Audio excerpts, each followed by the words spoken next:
So I moved back to Illinois before realizing that I still didn't want to live in Illinois, right? So I moved out to Salt Lake because I had met some kids out in Salt Lake, and I did I started working with some of the bands out in Salt Lake, and I just went out there and lived with one of the guys. I slept on his floor at his house until I could, figure things out for myself and get a job and get my own apartment. And yeah, I lived out there for a while. Mm-hmm. And so then it was friendships that brought you out to Salt Lake, and did you release a lot of those bands on Life Sentence Records? Because you put out a lot more bands. I remember, I have the CDs to prove it.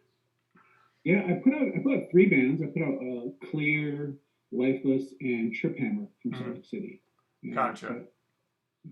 Okay, and so then you did that. Things were getting bigger.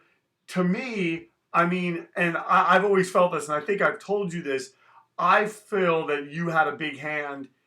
I don't know that this was by design. I just think this was, you were a guy putting out bands. But 18 Visions, as we know, became one of the biggest hardcore bands. And the sound of Orange County Hardcore, comparatively from how things sounded, what time period are we talking about? Late 90s. At that point, it really changed. And I think you releasing that CD and then them going on to do everything that they did and all those bands on Indecision Records, they were all kind of influenced by that. When I tell you something like this, hey man, you really had a hand in sort of changing this, you went from the outlier to being a guy that helped change this sound. What are your thoughts on that? Do you think I'm out of my mind, or do you think there's some truth to that, or do you not think anything about it? It was never intentional. I just released bands I thought were pretty cool. I've heard the 18 Vision stuff. Obviously, the post Life Sentence stuff. And I always thought that stuff was great. Well, not all of it, but yeah, I thought it was good stuff. Yeah. But you get the throwdowns and you get the adamantiums and stuff like that, and I don't know. Those things are great. Yeah, totally. And but from the hardcore, let's say from the early 90s and stuff like that, it's interesting to me how the sound evolved. And I just, to me, I've always in my mind, and maybe it's just me, like I said, the whole idea of the outlier going from doing that to then doing this label. And I mean, I remember Life Sentence seemed to get a lot of attention, and I know that there was a lot of I don't know, and please correct me because I don't know a lot about all this stuff, but like Hardline and all this stuff and the whole animal liberation stuff. I remember there was an article in a magazine, and there was the Life Sentence.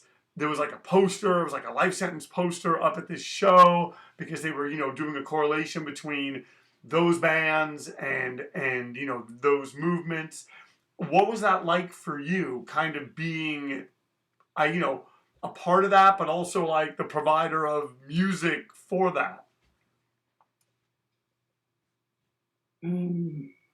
Well, I just put out bands I thought were pretty cool, and I tried to put out as many straight edge bands as I could.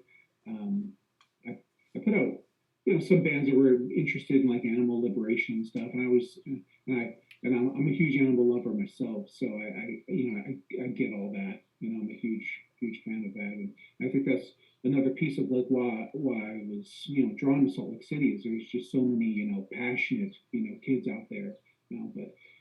The intention of the label as being a hardline label or anything was obviously never intended. I never wanted to be that pigeonholed into that sort of a niche. But I sort of envisioned Life Sentence as this straight edge label, but it sort of changed from being a straight edge label really early on to being just more of a hardcore label, releasing some bands that were straight edge, some bands that were not.